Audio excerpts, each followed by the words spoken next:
Good afternoon. Welcome to the B&H event space. You are tuned in to Learning to See Light with Jim Sullivan, hosted by Hobolite, where Jim, who is busy chatting it up with Chef over there, is going to take us through food photography live from the kitchen in Brooklyn at Clover Hill. So I'd like to welcome everybody. Welcome Jim. Welcome Chef. How you guys doing? Those blank Hey stares guys, tell me they're doing good. sorry about the wait. My name is Jim Sullivan. I am a Leica photographer working now with Hobolite, which is part of the sponsors, and live with B&H Camera Store. We're here in Brooklyn, New York, with my dear friend Charlie Mitchell. He's graciously allowed us to come in and film some of his food and talk about the process. And then once he's done plating and talking about the process, I'm going to take the dish over to one of the tables and discuss or talk about how I photograph his food. So I'll let Chef Charlie take it away, and we'll go from there. Wow, thank you. Thank you. Again, Chef Charlie from Clover Hill at Brooklyn Heights.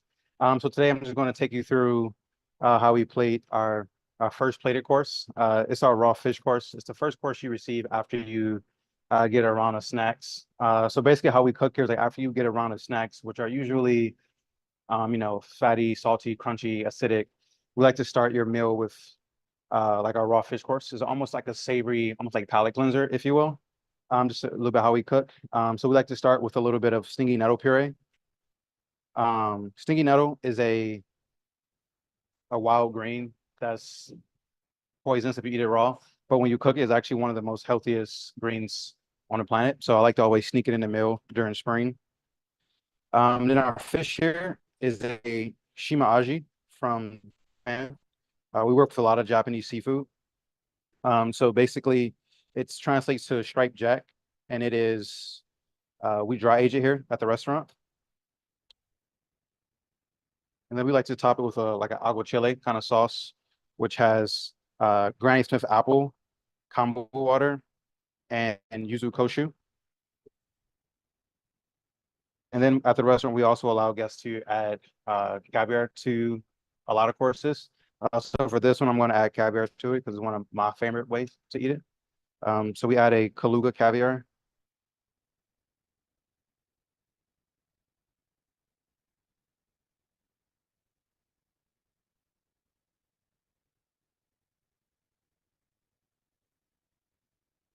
And that adds like a little butteriness to the dish. And then from here, we basically just like to cover it in some more herbs here.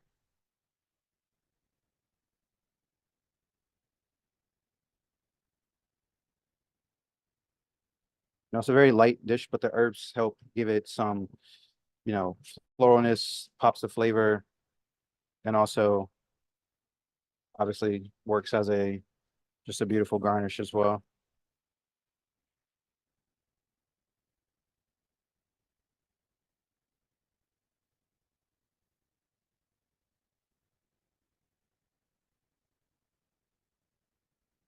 In the herbs here, we have plum sorrel, nasturtium, coriander flowers.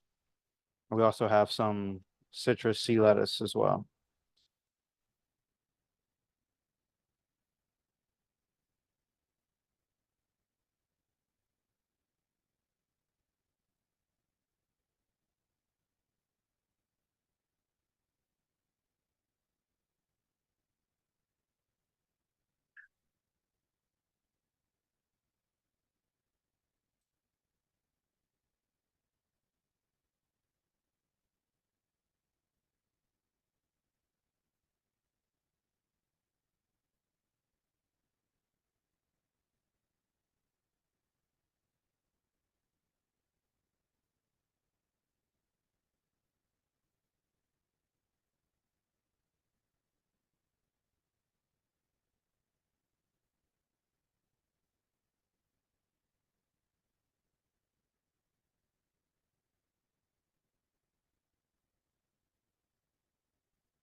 You done? Okay. And then stick in there. So I'm also going to take some analog film images because one, I love shooting film, and I've been working on a project for the last 10 years shooting technically black and white film in the back of the house. So, and one of the reasons why I love Hobolite is because of the constant light, that it allows me to really shoot film, not having to worry about flash and that kind of setup. So I'm going to take one or two images. I'm going to meter and take a couple images of Chef Charlie at the pass. You'll be able to see these. Can you put the dish towards you? Yeah. And okay, one more. Okay. So now what I'll do is I'm going to take this beautiful dish, and actually, Charlie, can you bring it? You might- Yeah, I'll bring it up. All right. And take it over to the table and show you how I work with it.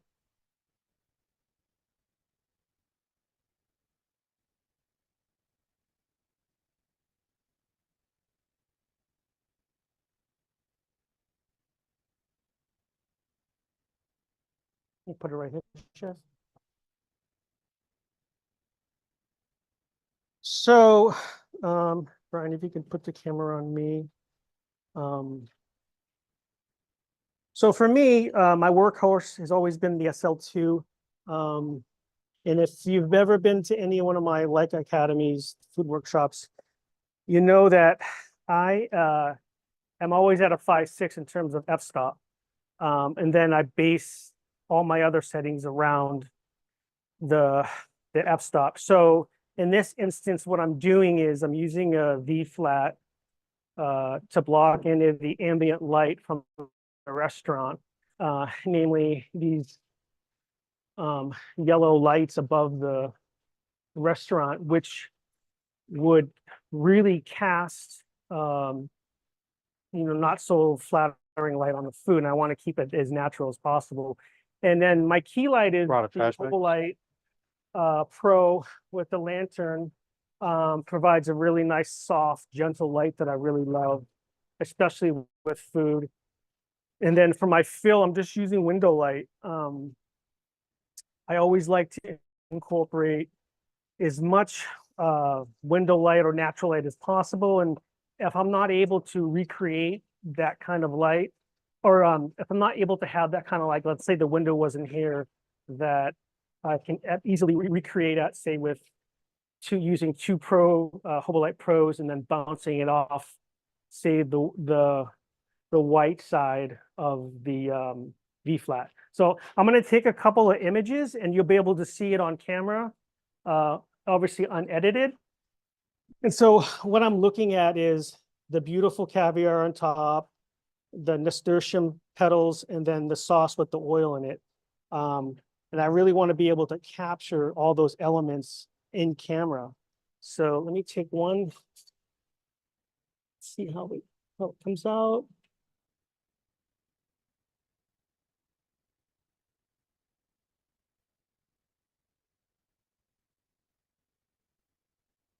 One more.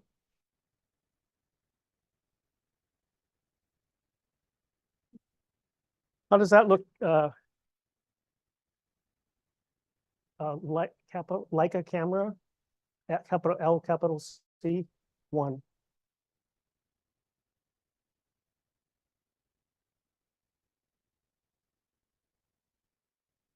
It pop up? Is it on the screen? Okay. Are you sharing that? So you'll be able to see the image that I just took, obviously unedited. The one thing that I'm noticing just from my light setup, I think in a real world situation, I probably would diffuse the window light a little bit, because the shadow that I typically go for is kind of coming from two different lights. So let me try to figure that out real quick.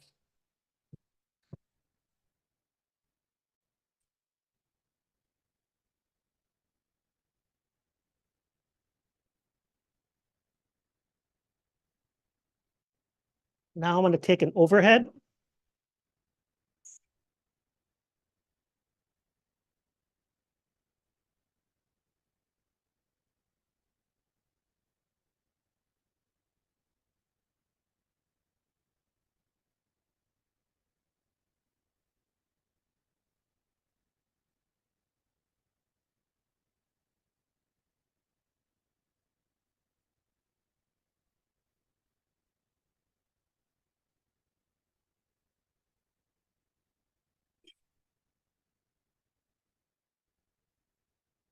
How does that look?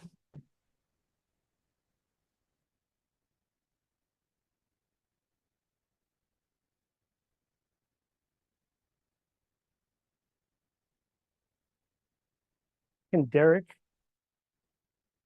those guys hear me? Yes, sir. Yes. No, Derek, do you have any questions or comments or? Well, I um, I want to know. So, because what I'd like to do is work the table, so to speak, where I usually get a couple hero shots that I'm happy with, and then just start kind of like going around the table to get different angles. And for me, I'd like to always incorporate the environment, like meaning this chair, and then the pretty backdrop. So I'll take a couple images like that.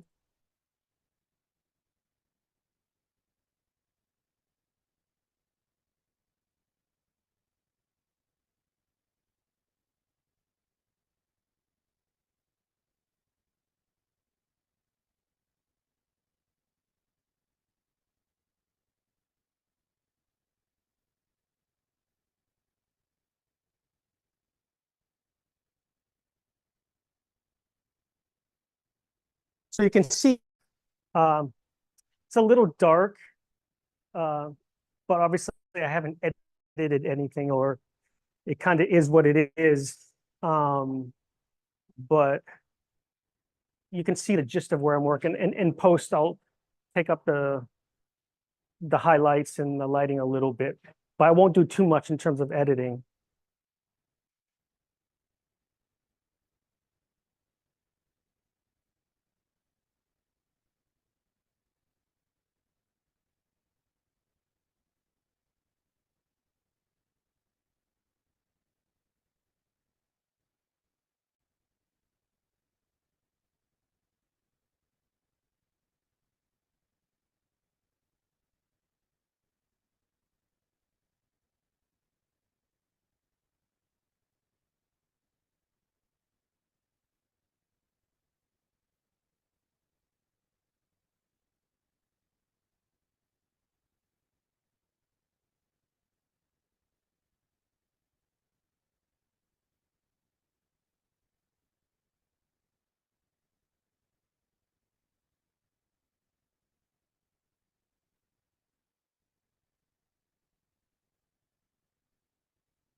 Do overhead, and then yeah, just a slow pan across.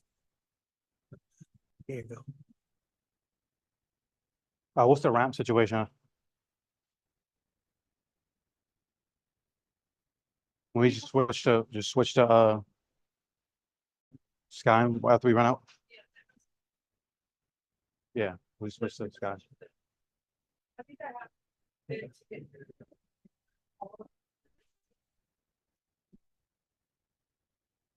Yeah, as soon as you, yeah, when you can't, just let me know. You guys do it or no? Yeah, we're good. You take one more. So you can, I don't know if you want to, but you can come here if you want. How you doing? Yeah, they can. They're like finish, and it didn't matter anyway.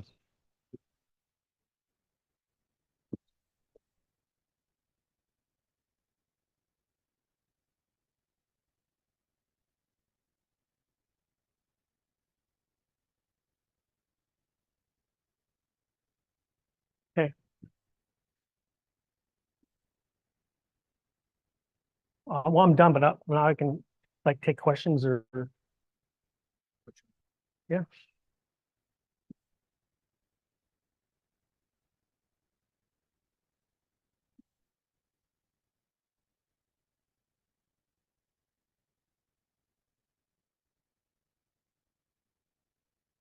Anyways, just let me know when we gotta Yeah. switch it, but So, that's kind of how it happens. They're kind of like here, then they disappear, and then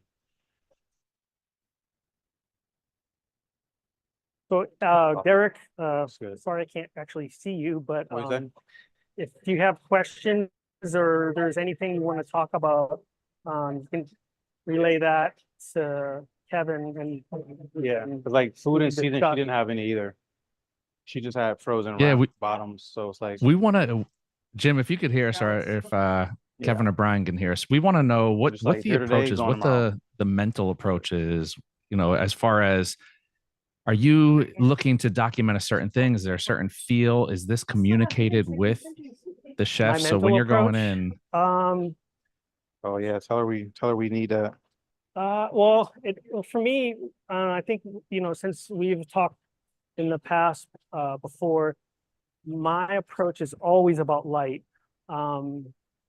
Maybe that's cliche or whatever, but this is how I work. And then in particular with food, I always want to, highlight the ingredient, the dish that, it's there's many, many chef hours to each dish. Like this one probably has 40, 50 hours of work on it. So I want to take homage to that and show off the ingredients. So my approach is light, show off the dish in that beautiful light, and then the ingredients. And then I think the other thing that I like to do, or my MO, so to speak, is minimalistic in terms of like the photography itself. I don't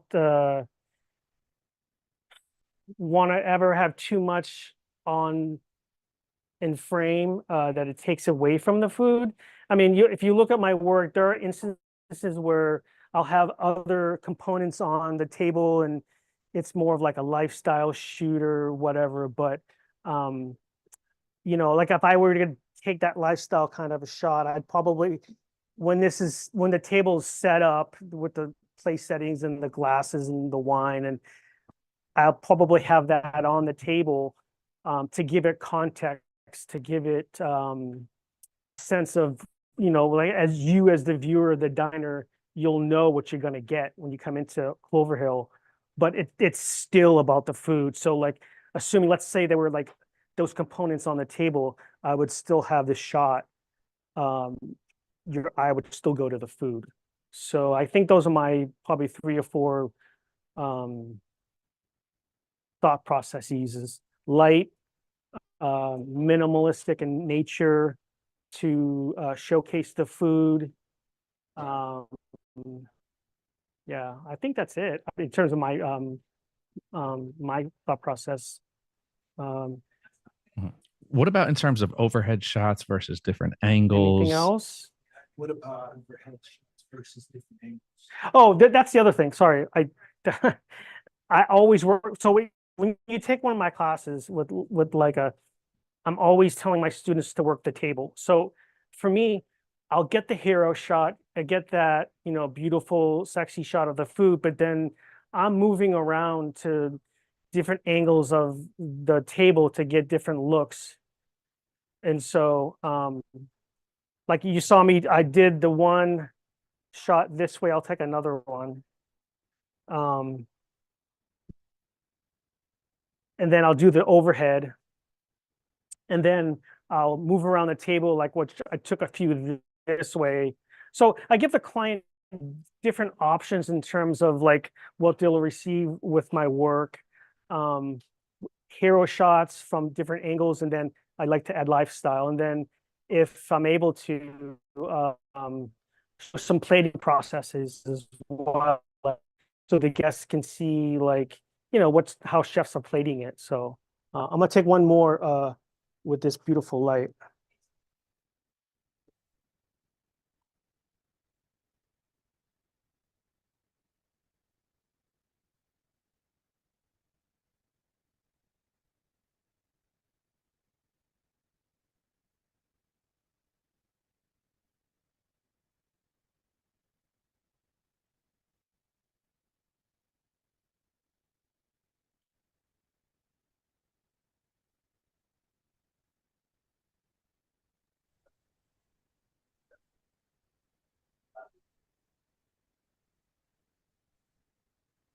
And Jim, while you're shooting that, we've had some questions come in on the most interesting place you've gone to photograph a dish and also the most challenging lighting scenario you've had and how you've overcome it.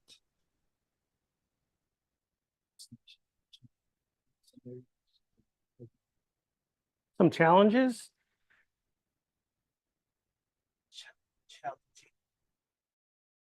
lighting Yeah. scenarios that you had to overcome. So for me, I guess one of the questions was challenges that I typically have to overcome or deal with is lighting. So, hence the reason I wanted to bring in the V flat is because of these lights, which aren't too bad, but in most restaurant situations, the fluorescent and the tungsten kind of lighting is all over the place. So it's going to kill your food in terms of the look.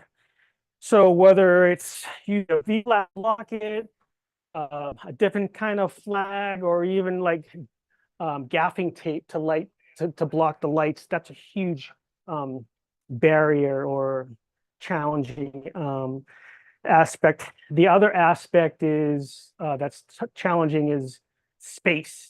As much as I love this restaurant, it's not the biggest restaurant, so had to be kind of creative in terms of how I was going to work with the food. Another challenging aspect is timing, where when I'm working with certain restaurants or restaurants in general, I like to get with the team prior to doing this because I want them to know that, I'll let them know when I'm close to being done so they can fire the next dish.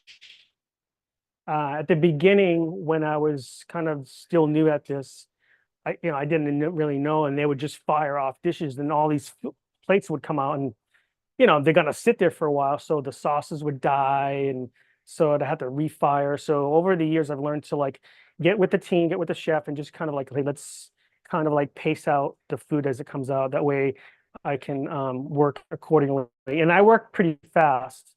So that's the other thing. It's not too bad, but if you tend to work slower and take a lot of shots, then that could be an issue. Anything else?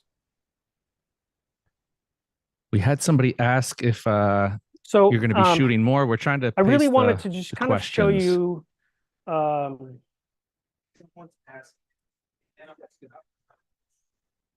asking, we can if Derek and B and H have more time, I can have them fire. yes, time. That's up to them. Do we have some Chef. time? We have a couple minutes. If you You have have something another quick, quick dish you want to do or no? 5 minutes? For what? Whatever. Like, we'll take a quick number? Yeah, but we're still live.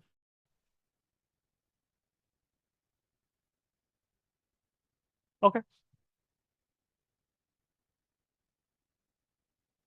If we can wrap it up. Jim, what's your best advice for people who are looking to get into this? I know now it's so easy with cell phones. Everybody has the ability to carry lighting, carry a camera on them. Any quick tips or pitfalls for Um, people to get over? If there are any what is it? Tips for light. Okay, so some quick tips would be in case you need to ninja-like reflexes. Quick tips for food photography. Let's say you come in for dinner tonight at Clover Hill and you really want to take a pre-shot of one of his dishes. What I would suggest is like Hobolite just came out with the iris. Can you grab me the iris? And I'll show it to you. It's a perfect little light to literally put in your pocket. And if you're dining at a dark restaurant, to be less intrusive, let's say we're dining at the restaurant and I want to take a picture of this. all I have to do is either you hold it or have somebody hold it, and you can just take an iPhone shot. Let's say this is the dish that, you know, you could do. So, and it's like small enough to where I could, you know, put Yeah, it in my pocket. And if you're before a woman or girl, whatever, you can put it in your purse. I mean, it's tiny. That's one tip. I mean, obviously it doesn't have to be the iris, but obviously I'm partial to the iris, but or you could have somebody else with their iPhone if you don't have a light, and then just shine a light on the dish while you take a shot of the food. Or if you're lucky enough where it's still daylight, and I do it all the time, I'll take the actual dish and go over to the window to get better light and take a snap. And then, you know, you have to be mindful of other guests and the restaurant, but take your quick shot and then go back to the table. I do all the time. So I think And that's Jim, it in before terms of we tips. before other we wrap, I want to questions? get to the gear. I want to just if we can just take us through the lights that you were using for today's Well, setup, any lights and modifiers. Oh, okay. So today, just really quick, this one is the Avant, which is, I would say, Hobolite's kind of like mid-range light in terms of wattage. And it has we put the grid on.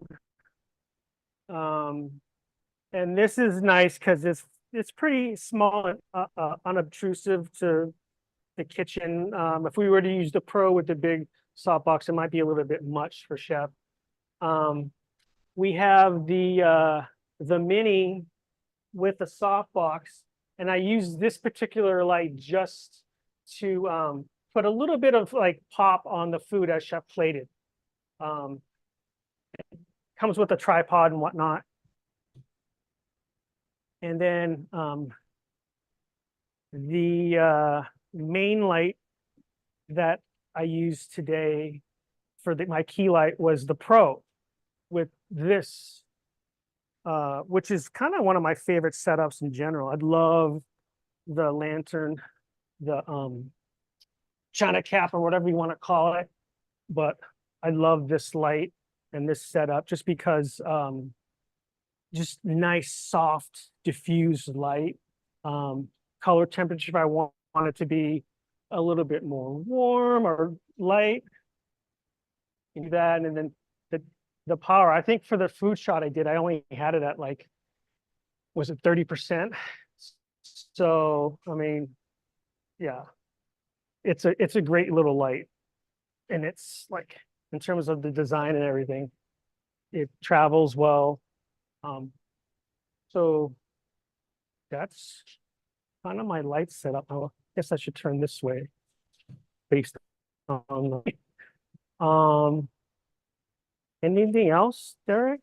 Looks like we wrapped you were up here, the dude. questions. I know. You're making me hungry. You're making me want to be out there with a camera in my hand. So, Jim, I'll let you take us out Okay, if you want to take us out. I obviously want to huge thank you to Chef Charlie and the team here at Clover Hill. It's one of the best restaurants in the country. I'd highly recommend coming in. If you do, tell them I sent you. I want to thank you guys, B&H. You know I love you guys. Love working with you. And then obviously my team with Hobolite. Couldn't do this without them. So sorry about the technical difficulties earlier, but we got it through and basically showed you guys what I do in a nutshell. But pretty much like what you guys saw is what I do all day long at a restaurant. I'll go into the kitchen, photograph them doing their thing, and then kind of like come out here, do the dishes, and then lifestyle, kind of give them everything. Awesome. Well, Jim, thank you so much. A huge thank you to you, your team at Hobolite, the Clover Hill team over there, Chef. A special thank you to him for opening up early to get everybody in, and to all of our viewers Bad out there. lighting, I Thank you should've- guys again.